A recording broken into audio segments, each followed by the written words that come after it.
मित्रांनो नमस्कार. तर मी आलो आहे कोकणामध्ये प्री वेडिंग शूट करण्यासाठी.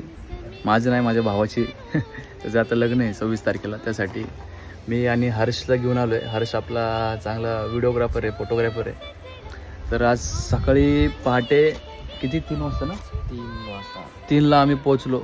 आणि काय बुकिंग नसल्यामुळं आम्हाला थोडं जरा प्रॉब्लेम आला की रूम बुक करण्यासाठी. तरी पण असो, भेटली आम्हाला लवकर रूम. आम्ही राहिलो. आता जरा झालं, आवडलं. फ्रेश वगैरे झालो. आता निघतोय, बीचवर जाणार आहे. तिथं बघूया मित्रांनो कसा शूट करू. शूट भारी करतोय, बघू आपण, दाखवतो तुम्हाला. चल मित्रांनो, भेटूया बीचमध्ये. हां, रिझल्ट्स बघा. चला भेटूया बीचवरती. मित्रांनो आता आम्ही निघलो आहे बीचवरती. कोणाचं शूट असेल तर हा माझा मोठा भाऊ. आज आपण याचा शूट करणार आहे. अक्षय आणि आपला कॅमेरामॅन सोबत आपण चालत आहे. समुद्रे बघूया बीचवरती.